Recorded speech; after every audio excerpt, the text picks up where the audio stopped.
Welcome student. In today's class, we will discuss some items which is related to not for profit organization. कुछ ऐसे items के बारे में हमको discuss करना है जिनका जब हम लोग एनपीओ के चैप्टर को जब हम लोग पढ़ेंगे तो एनपीओ के चैप्टर को पढ़ते वक्त इन सब चीज़ का इन आइटम्स का ध्यान रखना बहुत ज़रूरी है, क्योंकि जब हम लोग रिसिप्ट एंड पेमेंट अकाउंट बनाएंगे या हम लोग इनकम एंड एक्सपेंडिचर अकाउंट बनाएंगे या जब बैलेंस शीट बनता है तो ये जो आइटम्स हैं ये बहुत ही इम्पॉर्टेंट रोल प्ले करते हैं। इसका मीनिंग ये हुआ कि इससे रिलेटेड कुछ ना कुछ आपको अपने एग्जामिनेशन क्वेश्चन में ज़रूर दिखेगा। तो एक तरीके से हम ये भी कह सकते हैं कि ये हमारा बहुत इम्पॉर्टेंट टॉपिक है। नाउ सब्सक्रिप्शन, जब सब्सक्रिप्शन की बात आई थी तो मैंने क्लियरली बोला हुआ था, तो सब्सक्रिप्शन होता है वो एनपीओ का मेन सोर्स ऑफ इनकम होता है। और ये जो सब्सक्रिप्शन होता है ये रिसिप्ट एंड पेमेंट अकाउंट में डेबिट साइड में लिखा हुआ होता है। रिसिप्ट एंड पेमेंट अकाउंट के बारे में मैंने आपको बताया था कि रिसिप्ट एंड पेमेंट अकाउंट में हमेशा कैश नेचर के ट्रांजैक्शंस को रिकॉर्ड किया जाता है। Receipt and payment account current year, previous year और नेक्स्ट ईयर के ट्रांजैक्शंस को रिकॉर्ड करता है। तो रिसिप्ट एंड पेमेंट अकाउंट से हम सिर्फ और सिर्फ करेंट ईयर के ट्रांजैक्शन को इनकम एंड एक्सपेंडिचर अकाउंट में दिखाएंगे। करेंट ईयर के ट्रांजैक्शन को ही हमको रिसिप्ट एंड पेमेंट अकाउंट में से उठाकर इनकम एंड एक्सपेंडिचर अकाउंट में हमको शो करना होगा। ये बात आपको क्लियर हो गया?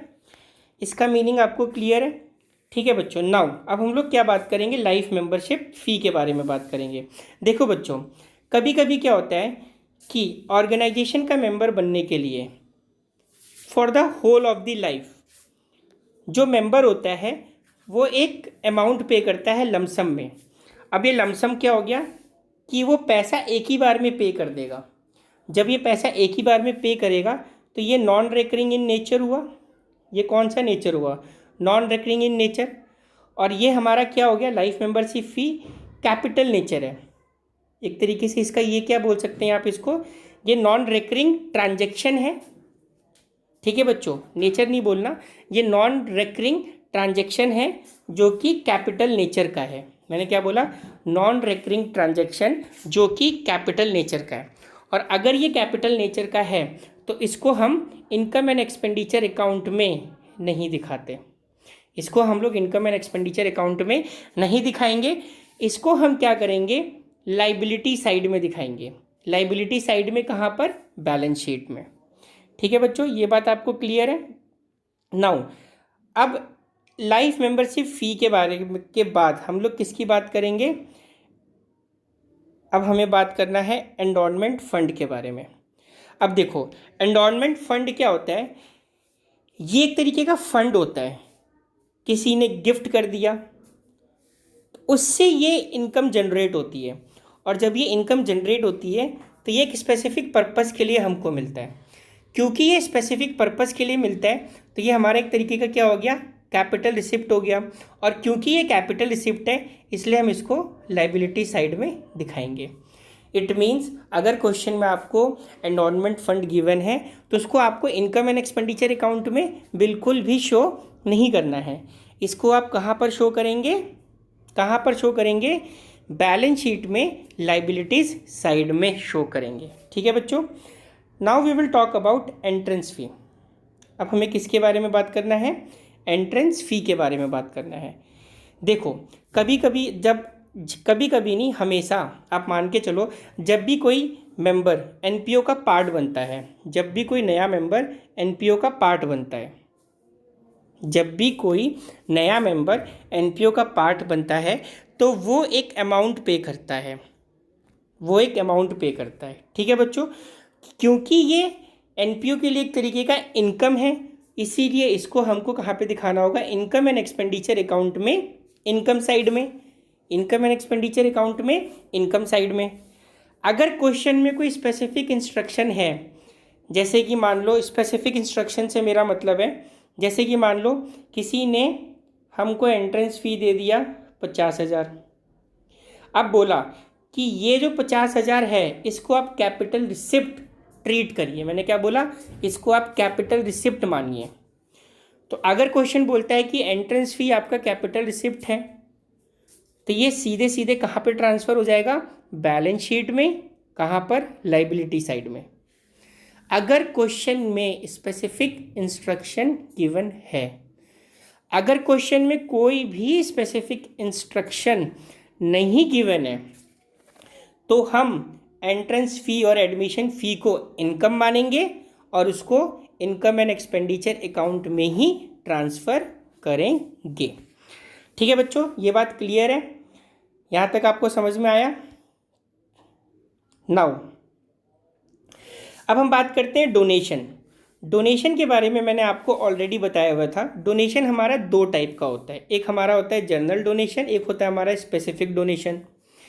स्पेसिफिक डोनेशन उस टाइप का डोनेशन होता है जब हम डोनेशन को रिसीव करते हैं तो डोनर उसका पर्पस स्पेसिफाई करता है।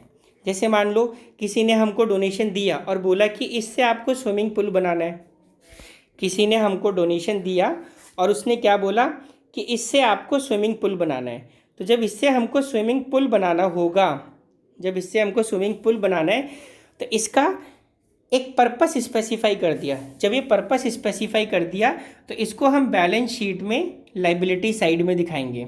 अगर मान लो हमको स्विमिंग पूल के लिए पैसा मिलता है तो लाइबिलिटी साइड में हम स्विमिंग पूल के नाम से जितना भी पैसा मिला होगा उसको शो करेंगे। नाउ अब हम बात करेंगे जर्नल डोनेशन।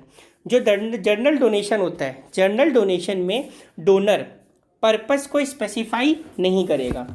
जर्नल डोनेशन में डोनर पर्पस को स्पेसिफाई नहीं करेगा। General donation is the donation in which the donor does not specify the purpose. मतलब इसको आप किसी भी काम के लिए यूज़ कर सकते हो। जब आप इसको किसी भी काम के लिए यूज़ कर सकते हो तो ये एक तरीके का हमारा क्या है, यहाँ पर इनकम है। और जब हमारा ये इनकम है तो इसको हम इनकम एंड एक्सपेंडिचर साइड में क्रेडिट में शो करेंगे under the head income. Income side में इसको आपको क्रेडिट साइड में शो करना होगा। ठीक है बच्चों।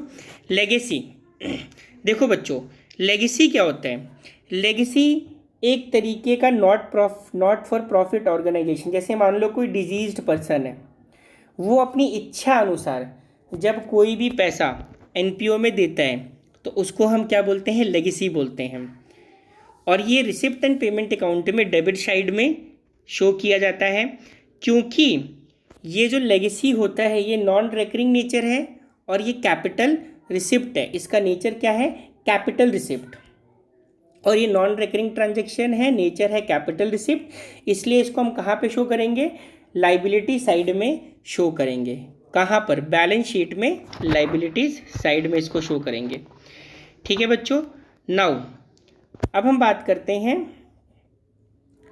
अब हमें बात करना है सेल ऑफ असेट्स के बारे में। अब हमें किसके बारे में समझना है बच्चों, सेल ऑफ असेट्स के बारे में। देखो एक्चुअल में होता क्या है, sale of assets, sale of assets it is not transferred to income and expenditure account. जो सेल ऑफ असेट्स होता है इसको हम इनकम एंड एक्सपेंडिचर अकाउंट में ट्रांसफ़र नहीं करेंगे, क्योंकि ये एक तरीके का कैपिटल रिसिप्ट है। लेकिन उससे जो प्रॉफिट होगा या उससे जो लॉस होगा उसको हम इनकम एंड एक्सपेंडिचर अकाउंट में दिखाएंगे। अब क्या हुआ, इस बात को आप समझना। देखो बच्चों, जैसे कि आप यहाँ पर देख पा रहे हैं, जैसा कि आपने यहाँ पर देखा कि रिसिप्ट एंड पेमेंट अकाउंट में क्या लिखा हुआ है, बुक वैल्यू इसकी 4000 है। 4000 का सामान आपने 1600 रुपये का बेचा। तो जब उसने आपको 1600 रुपये का आपने बेचा तो ये आपका रिसिप्ट एंड पेमेंट अकाउंट में 1600 आ गया। अब आप क्या करोगे, 4000 में से 1600 को सब्ट्रैक्ट करो। तो हमको क्या हुआ, हमको 2400 का लॉस हुआ। और जब हमको यहाँ पर 2400 का लॉस हुआ तो इस 2400 को हम क्या करेंगे, इस 2400 को हम इनकम एंड एक्सपेंडिचर अकाउंट में एक्सपेंडिचर साइड में दिखा देंगे। अगर मुझे लॉस होता है तो एक्सपेंडिचर साइड में, और अगर मुझे प्रॉफिट होता है तो इनकम साइड में। आई होप ये बात आपको अब क्लियर हो गया होगा। नाउ अब हम बात करेंगे sale of old newspaper and sports material. देखो बच्चों, जब भी आप कोई न्यूज़पेपर बेचेंगे या आपने कोई स्पोर्ट्स मटेरियल बेचा तो उससे आपको क्या होती है, इनकम होती है। तो फर्स्ट ऑफ ऑल ये आपको रिसिप्ट एंड पेमेंट अकाउंट में दिया रहेगा और वहाँ से आपको क्या करना होगा, क्योंकि ये आपकी एक तरीके की इनकम है तो आप इसको इनकम एंड एक्सपेंडिचर अकाउंट में दिखाएंगे, इनकम एंड एक्सपेंडिचर अकाउंट में इनकम साइड में। बात क्लियर है। Payment to honorarium, the amount paid to the person who are not the employ of the institution is called honorarium. It is debited to income and expenditure account. अब एक बात आप समझना, जैसे कि मान लो आपने कोई एनपीओ ने कोई फंक्शन करा लिया, उसके लिए आपने कहीं बाहर से आर्टिस्ट मंगाए, तो वो ऑर्गेनाइजेशन का एम्प्लॉय तो नहीं है, तो उस पर जो खर्चे होते हैं उसको जो आपने पेमेंट किया वही होता है पेमेंट टू हॉर्न। और ये हमारा एक तरीके से क्या हो गया, लॉस नहीं बोल सकते, एक्सपेंस बोल सकते हैं। ये आपका एक तरीके का खर्चा है और ये एक तरीके का आपका एक्सपेंस है, तो इसको आपको डेबिट करना होगा इनकम एंड एक्सपेंडिचर अकाउंट में। बात समझ में आ गई बच्चों? तो ये हमने आज डिस्कस किया है कुछ इम्पॉर्टेंट आइटम्स जिसका ट्रीटमेंट आपको जब एनपीओ के क्वेश्चंस को आप पढ़ेंगे या एनपीओ के क्वेश्चंस को जब आप लगाएंगे तो ये इससे रिलेटेड कंडीशंस आपको 110% दी जाएगी। तो इसको आप अच्छे से समझिएगा, इसको आप अच्छे से करिएगा।